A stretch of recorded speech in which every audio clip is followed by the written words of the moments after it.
Mi suegro intentó golpearme en la sala de partos y acabó en una tumba olvidada. Nunca imaginé que mi hija llegaría al mundo en medio del caos. Que la bienvenida a la vida sería interrumpida por un acto de violencia tan grotesco, tan irracional, que aún hoy me cuesta entender cómo llegamos a ese punto. Pero aquí estoy, escribiéndolo, intentando procesar lo que ocurrió en esa sala de partos. Todo sucedió hace apenas 3 semanas. Yo, con 24 años, estaba dando a luz a mi primera hija. Mi esposo, Theo, de 27, estaba a mi lado, sosteniéndome la mano y tratando de mantenerme tranquila mientras soportaba contracciones que ya sumaban más de 13 horas. El ambiente, aunque tenso por la situación, se sentía contenido. Hasta que la puerta se abrió de golpe. Mi suegro, Jorge, de 54 años, irrumpió como una tormenta. Sin permiso. Sin respeto. Sin razón. Lo que hizo a continuación fue simplemente inhumano, se acercó a mí con furia en los ojos, y levantó la mano como si fuera a golpearme, mientras yo estaba pariendo. Por suerte, Theo reaccionó más rápido que nunca. Lo sujetó por el cuello de la camisa y lo empujó contra la pared antes de que pudiera siquiera tocarme. La seguridad del hospital apareció en segundos, pero ya era tarde. El daño estaba hecho. El estrés hizo que mi cuerpo se descompensara, y nuestro bebé estuvo en peligro por varios minutos. A veces todavía me despierto en la noche recordando el momento exacto en que su rostro apareció en la puerta. Esa mezcla de miedo y rabia no se olvida fácil. Pero esta historia no comienza ahí. Ese fue el clímax, sí. Pero la raíz viene de mucho antes. Desde el principio de mi relación con Theo, su padre fue un problema. Y no me refiero a los típicos roces entre suegra y nuera. No. Jorge es de otra categoría. Una que yo, tristemente, ya conocía demasiado bien. Mi propio padre fue un abusador emocional durante toda mi infancia. Lo corté de mi vida cuando cumplí 18 años, y desde entonces he sido muy cautelosa con las figuras masculinas que representan autoridad. Al principio pensé que quizás estaba proyectando mis propios traumas en Jorge. Que tal vez era yo la que no sabía lidiar con una figura paterna. Pero bastaron unas cuantas reuniones familiares para entender que no. Que Jorge no era un malentendido. Era exactamente lo que temía, un hombre controlador, agresivo y cruel. Comentarios racistas, burlas constantes a las decisiones profesionales de Theo y un desprecio evidente hacia su propia esposa, Marta. A ella, a diferencia de él, la quiero como a una amiga de toda la vida. No es simplemente mi suegra, es una mujer fuerte que, aunque calla demasiado, siempre me ha mostrado afecto genuino. Y por eso esto fue tan complicado desde el principio. Porque Jorge no es solo un hombre problemático. Es el marido de Marta. El padre de mi esposo. El abuelo de mi hija. Cuando Theo y yo supimos que estaba embarazada, decidimos contarlo solo a nuestras madres al principio. Yo había tenido 2 pérdidas antes y queríamos esperar los primeros 3 meses. Marta respetó por completo esa decisión. Jorge, en cambio, cuando se enteró más tarde, se lo tomó como una ofensa personal. Dijo que yo debía odiar a los hombres por mi historia con mi padre. Que por eso no le habíamos contado. Pero las cosas se pusieron aún más oscuras cuando le dijimos a la familia que no queríamos saber el sexo del bebé antes del nacimiento. Fue una decisión nuestra, queríamos que fuera sorpresa. Nada más. Pero Jorge insinuó que si era niño, yo planeaba abortar. Lo dijo sin vergüenza, sin pruebas, sin pudor. Cuando Theo me lo contó, me quedé helada. Yo, que en secreto deseaba un niño, escuchaba cómo se construía una narrativa sobre mí basada en puro veneno.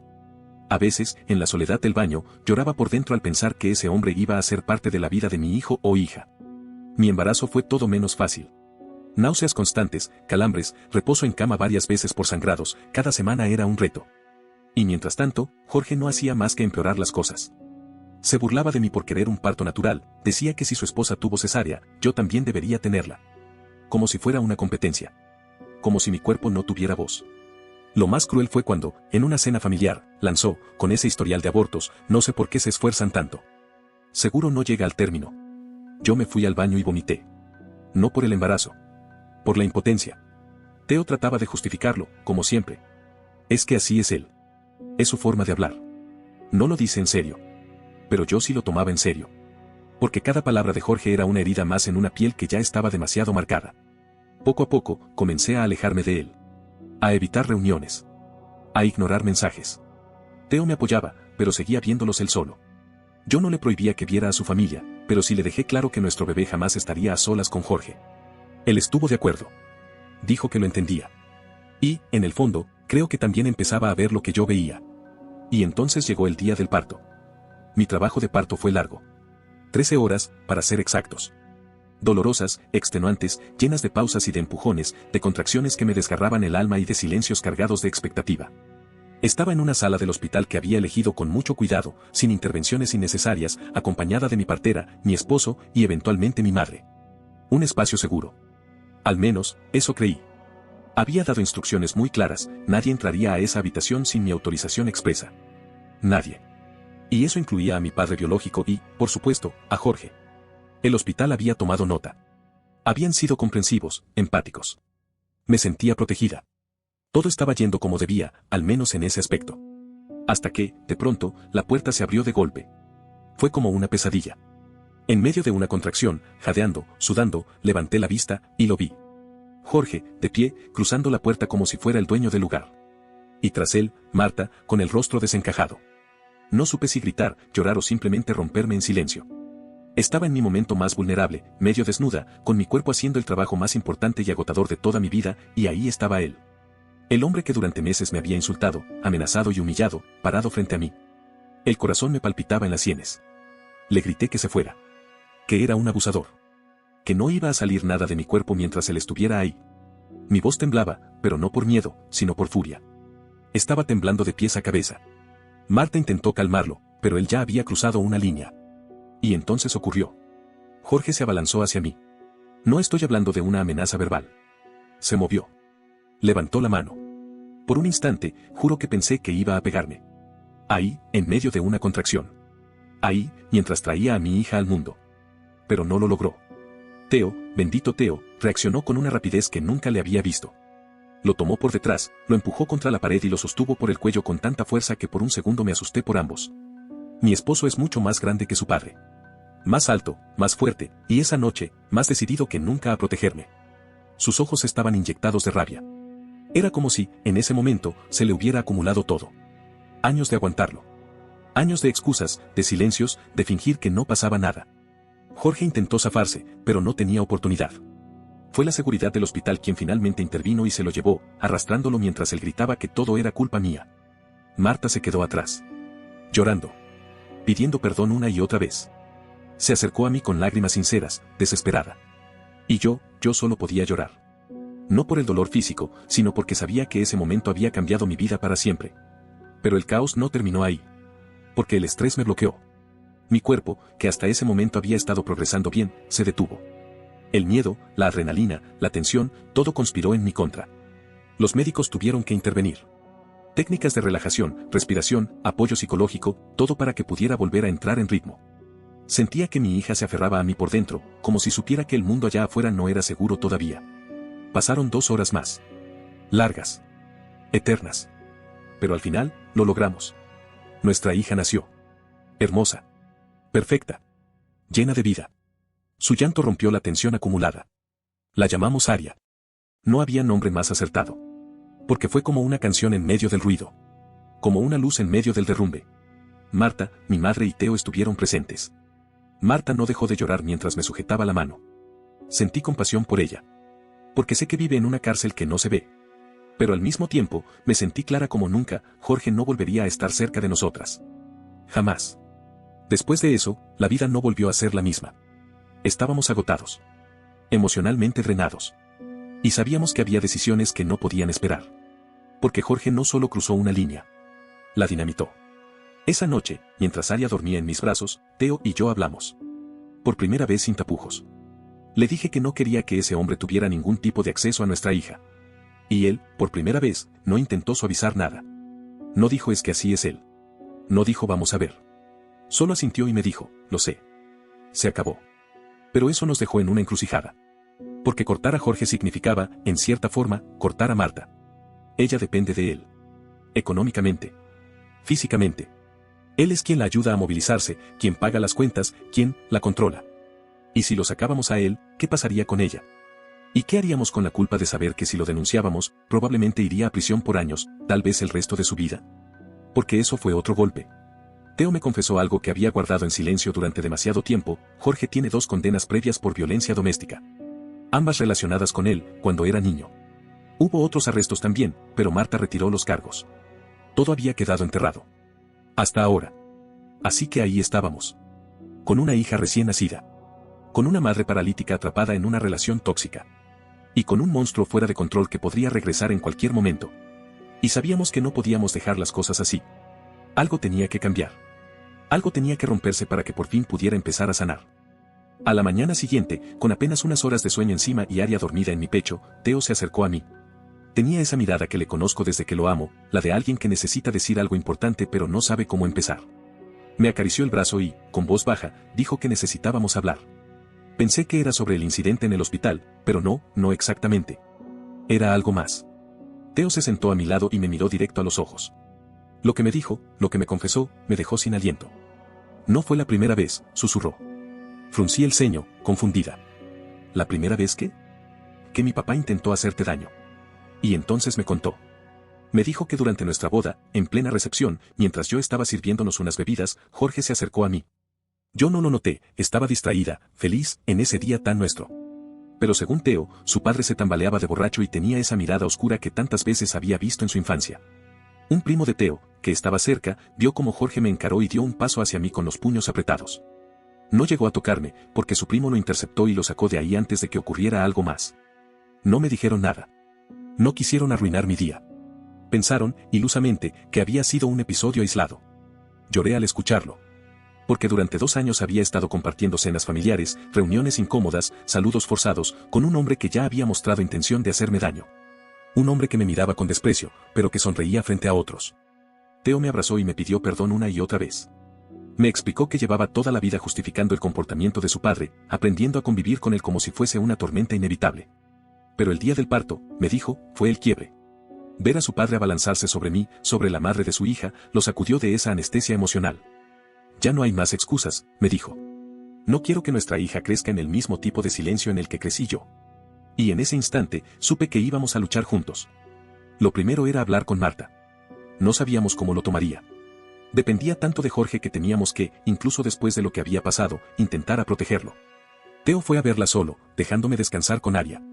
Volvió unas horas después, con la mirada sorprendida y algo más, esperanza. ¿Y bien? Le pregunté.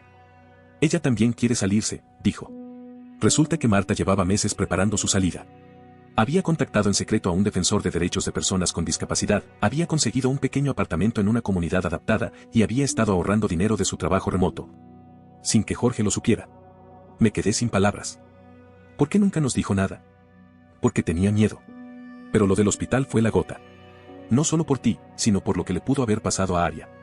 Esa fue la primera vez que sentí verdadera admiración por Marta.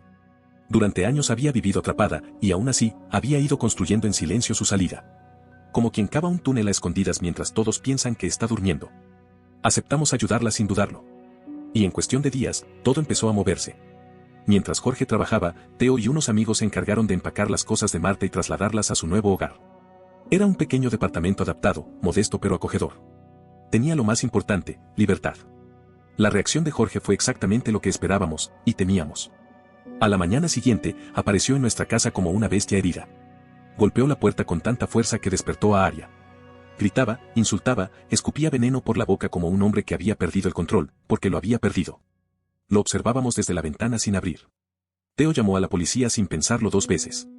Cuando llegaron, Jorge ya se había ido, pero dejamos todo documentado, el incidente en el hospital, los insultos, su historial. Esa misma semana, tramitamos una orden de restricción. Adjuntamos todo, declaraciones, antecedentes, pruebas. Nos la otorgaron temporalmente mientras esperábamos la audiencia para la orden permanente. Jorge no volvió a aparecer. Al menos, físicamente. Pero su sombra seguía acechando. Recibimos mensajes de familiares suyos. Algunos decían que estaba enfermo, que no sabíamos todo lo que había sufrido. Otros nos acusaban directamente de romper la familia, de alejarle a su nieta, de ser crueles con un hombre que solo estaba dolido. Teo no se contuvo. Respondió a cada uno de esos mensajes con una firmeza que nunca le había visto. No usó insultos. No necesitó gritar. Solo les dijo, uno por uno, que no iba a permitir que su hija creciera cerca de alguien como Jorge.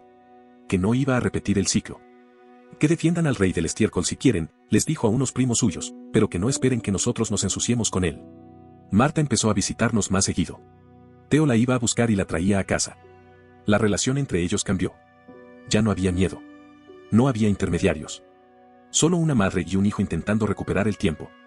La veía cargando a Aria en sus brazos, y algo dentro de mí se calmaba. Era como si todo ese dolor, toda esa historia rota, empezara a tener sentido. Como si la vida nos dijera, aquí empieza algo nuevo. Y así fue como, en medio del caos, de las heridas abiertas y de un parto interrumpido por la violencia, comenzamos a sanar. Pero aún quedaba mucho por hacer. Porque lo que no sabíamos es que todavía faltaban verdades más oscuras por salir a la luz. Y una de ellas cambiaría por completo todo lo que Theo creía saber sobre su infancia y sobre su propio nacimiento. Una semana después de haber conseguido la orden de restricción, cuando las aguas parecían empezar a calmarse, llegó una llamada que reabrió todo. Era la tía de Theo, la hermana de Jorge. Nunca habíamos tenido mucho contacto con ella, pero ahora quería hablar. No por Jorge, sino por nosotros. Nos citamos en una cafetería discreta. Theo fue primero, y yo llegué unos minutos después con Aria en brazos. La tía nos esperaba con una carpeta en sus manos. Nos saludó con una mezcla de nostalgia, vergüenza y determinación. Lo que vino después fue una verdad que ni Theo ni yo estábamos preparados para escuchar. Lo siento, dijo, apenas comenzamos a hablar. Lo siento por no haberles contado esto antes. Pero sentí que ya era hora de que todo saliera a la luz. Y entonces nos lo dijo. Lo que había pasado años atrás. Lo que se había callado durante décadas. Resulta que Jorge no solo fue abusivo con Marta o con Theo. Ya desde sus veintitantos tenía un historial preocupante. Según la tía, había tenido una relación con una joven que terminó hospitalizada tras caerse por las escaleras. Oficialmente, nadie lo acusó. Nadie lo probó. Pero todos en la familia sabían la verdad. Jorge la había empujado. Ella lo sabía. Ellos lo sabían. Nadie dijo nada. Lo más difícil fue escuchar lo que contó sobre el nacimiento de Theo. Esa historia que habíamos escuchado 1000 veces, complicaciones médicas, cesárea de emergencia, histerectomía inevitable. Mentira. Fue Jorge, dijo la tía, con los ojos húmedos. Él empujó a Marta durante una discusión. Ella tenía 9 meses de embarazo. Cayó de espaldas. Y esa caída fue la que lo arruinó todo. Nos quedamos en silencio. Theo me miró como si de pronto todo lo que había creído durante su vida estuviera hecho de papel mojado. Su nacimiento no había sido una emergencia médica. Había sido una consecuencia directa de la violencia de su padre. La tía nos mostró cartas, notas, incluso un par de fotos. Correspondencia familiar, comentarios preocupados de la abuela de Theo, todo apuntando a lo mismo, Jorge había sido un peligro desde siempre. Solo que nadie había querido enfrentarlo. Volvimos a casa sin hablar mucho. Esa noche, Theo se encerró en la habitación que habíamos preparado como oficina y no salió durante horas. Cuando por fin lo hizo, traía algo en la mano, una caja de recuerdos que había guardado durante años. Fotos, cartas viejas, algunos regalos de su infancia. Pero lo que más me llamó la atención fue un cuaderno con dibujos de niño. Dibujos extrañamente oscuros. Una figura masculina con el ceño fruncido. Una mujer con lágrimas. Un niño en una esquina. Theo lo sostuvo con fuerza y dijo. Yo sabía. Siempre supe que algo no estaba bien. Solo, nunca quise nombrarlo. Al día siguiente, fuimos juntos a la policía. Llevamos todo. Las cartas de la tía, las declaraciones anteriores, el incidente del hospital. Esta vez, el oficial que nos recibió se mostró visiblemente impactado. Dijo que el patrón de abuso era evidente. Nos asignaron a un detective. Entrevistó a Marta. Ella, por primera vez, contó toda la verdad. Contó que la parálisis no fue por un accidente cualquiera. Jorge iba manejando como loco, gritándole, asustándola a propósito, cuando perdió el control y se estrellaron. Siempre dijo que había sido para evitar un animal. Mentira. Lo hizo para castigarla. 30 años guardándose esa historia. 30 años callando mientras el hombre que la había quebrado se presentaba como un padre amoroso y esposo devoto. Ya no más. El fiscal del distrito empezó a considerar presentar cargos adicionales. Reabrir los casos anteriores. Incluir los patrones. Evaluar el uso de la ley de las 3 infracciones. Pero mientras todo eso pasaba, Jorge no se quedó quieto. Llamó al trabajo de Theo haciendo denuncias falsas. Diciendo que Theo robaba, que lo habían visto bebiendo en horario laboral. Por suerte, su jefe y sus compañeros sabían quién era en realidad y lo defendieron. Jorge también empezó a acosarnos por redes sociales. Se inventó perfiles falsos. Publicaba fotos editadas. Decía que yo tenía amantes. Que Marta había sido infiel. Que habíamos manipulado a Theo. Nunca había visto tanto odio condensado en un solo hombre. Esa noche, Theo despertó gritando. Fue la primera pesadilla en años, según me contó. Recordaba escenas que había bloqueado, Jorge empujándolo, gritándole a su madre, tirando objetos en casa. Estoy tan enojado conmigo, me dijo. Por haberlo dejado estar cerca de ti. Por no haber hecho más antes. Le tomé la mano. Le dije que se había liberado cuando más importaba. Que había protegido a su hija. Que había salvado a su madre. Eso es más de lo que cualquiera hizo por ti cuando eras niño, le susurré. Theo asintió. Pero lo vi. La rabia. La culpa. El dolor. Era como si estuviera peleando contra un fantasma enorme. Y entonces, me lo juré. George no volvería a tener ningún tipo de poder sobre nosotros. No física, ni emocional, ni psicológicamente. No íbamos a parar. No íbamos a permitir que su historia quedara sin justicia. Pero lo que no sabíamos era que el karma iba a intervenir antes de que los tribunales lo hicieran. Lo que pasó a continuación fue algo que ni siquiera podíamos haber imaginado. Apenas 2 semanas después de que el fiscal comenzara a construir el caso para llevar a George ante la justicia, recibimos la noticia que nos dejó en un estado de desconcierto total. George había sido arrestado. Lo detuvieron en su casa luego de que el fiscal presentara cargos por intento de agresión agravada, violencia doméstica reiterada y conducta delictiva continuada. La orden de arresto incluía tanto el incidente del hospital como una reapertura de su historial anterior, gracias a las declaraciones de Marta, Theo y los testimonios familiares. Fue esposado frente a la casa vacía, sin su esposa, sin su hijo, sin nadie que lo defendiera. Y lo más impactante, se le negó la fianza. Jorge, ese hombre que siempre se había creído intocable, estaba ahora encerrado en una celda, esperando juicio. La primera audiencia fue breve. Lo vimos en pantalla, en videollamada desde la cárcel. Ya no se veía tan seguro, tan desafiante. Había envejecido 10 años en 2 semanas. Ni una palabra. Solo miraba fijamente a la cámara, como si pudiera intimidar a través del lente. El juicio se programó para dentro de 3 meses. El fiscal estaba decidido a aplicar la ley de las 3 infracciones. Si todo salía bien, George podía pasar entre 15 y 25 años tras las rejas. Y aunque no nos alegrábamos por eso, había algo de alivio en saber que no podría volver a cruzar la puerta de nuestra casa nunca más. Pero la vida, como siempre, tenía otro giro reservado. 2 semanas después de su arresto, recibimos una llamada del hospital penitenciario. Era el médico a cargo. George había sufrido un derrame cerebral masivo. Una parte de mí sintió un vacío al escuchar esas palabras. No tristeza. No compasión. Solo, vacío. Según el médico, el derrame le había paralizado todo el lado derecho del cuerpo. Además, tenía un deterioro cognitivo severo. Confundía personas, no lograba formar oraciones completas y se mostraba agitado, incapaz de razonar con claridad. Lo habían trasladado a una unidad médica especial para reclusos con discapacidades severas. La ironía era brutal. El hombre que dejó a Marta paralizada, que la forzó a depender físicamente de él durante años, ahora estaba en una cama sin poder valerse por sí mismo. Dependía de enfermeros para comer, para moverse, para ir al baño. El juicio, evidentemente, se suspendió. Su abogado alegó que George no estaba en condiciones de enfrentar un proceso penal.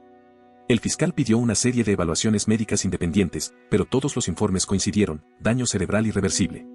Theo no habló mucho durante esos días. Solo se limitaba a sostener a Aria con más ternura que nunca. Un día, mientras la mecía en el sillón del balcón, me dijo: el hombre que más daño me hizo, está desapareciendo solo, sin ayuda, sin amor. Y no me da gusto.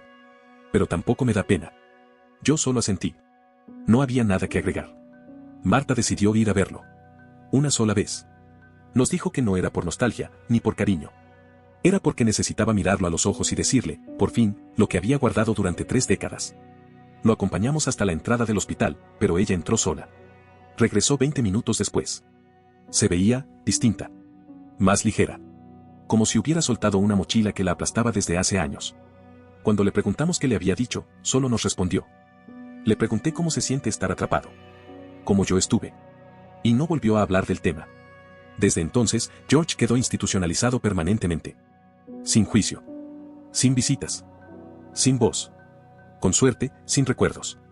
No sé si eso es justicia. No sé si el karma existe como tal. Pero si lo hace, eligió actuar de una forma curiosamente simbólica, dejándolo vivo, pero sin poder, sin control, sin escape. Y nosotros seguimos.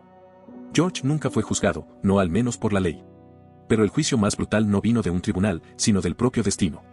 Hace unos días, recibimos la llamada que marcó el final de todo este capítulo: George había muerto. Ni siquiera fue una sorpresa. Su cuerpo no resistió mucho después del derrame. La hipertensión, los años de alcoholismo, la falta de tratamiento, el odio acumulado, todo terminó por apagarse de forma silenciosa, sin testigos, sin familia, sin nadie que se preocupara. No hubo funeral con flores. No hubo palabras bonitas. Su cuerpo fue enterrado en un pequeño cementerio de su ciudad natal, lejos de todos. Solo 3 personas asistieron al entierro. Ninguno de nosotros. Ni Theo. Ni Marta. Ni yo. Cuando le pregunté a Theo si quería al menos despedirse, me miró con una firmeza que no había visto antes y dijo: ese hombre ya está muerto desde hace tiempo. Solo faltaba que el cuerpo lo supiera. Y tenía razón. George nunca conocería a Aria. Nunca le hablaría, nunca podría proyectar en ella su violencia, ni sus traumas, ni su rabia. Aria solo sabrá de él lo que nosotros decidamos contarle, y eso también es una forma de protección. Marta tampoco fue al funeral. De hecho, cuando le dijimos que George había muerto, se quedó en silencio unos segundos. Luego, suspiró y dijo: Al fin. Desde su nueva vida, ha comenzado a reconstruirse. Su terapia ha ido avanzando bien. Se ríe más. Se mueve mejor con su silla adaptada. A veces cocina en su apartamento y nos invita a cenar. Ha empezado a coleccionar plantas. Dice que cuidar algo vivo la ayuda a sanar. Y lo más hermoso, Aria la adora. Le sonríe cada vez que la ve. La toma de las manos con fuerza y la hace reír a carcajadas. Marta ha encontrado en esa niña una razón para seguir creciendo, incluso después de haber vivido atrapada tanto tiempo. Mi madre y Marta se han vuelto amigas. Salen juntas a veces. Comparten historias de maternidad, de pérdidas, de lucha. Y aunque sus vidas son diferentes, hay un lazo que las une, el amor por Aria. Theo, por su parte, también ha sanado. A su modo. Las pesadillas han disminuido. La culpa ya no le consume tanto. Ha empezado a escribir sobre su historia. Dice que quiere publicar un libro algún día, para que otros hijos de padres abusivos sepan que no están solos. Que se puede salir. Que se puede romper el ciclo. Y yo, bueno, sigo descubriendo lo que significa ser madre cada día. Aria está creciendo rápido. Ya tiene 5 meses y parece que nació ayer. Tiene una sonrisa que derrite el alma y unos ojos enormes que lo observan todo. Es nuestra luz. Cada vez que la veo dormida en los brazos de Theo, entiendo con más claridad que nuestra historia no es una tragedia. Es una reconstrucción. Es una victoria silenciosa. George fue una sombra enorme en nuestras vidas. Pero ya no más. No celebramos su muerte. Pero tampoco la lamentamos. Simplemente, respiramos. Porque por fin, todo está en paz.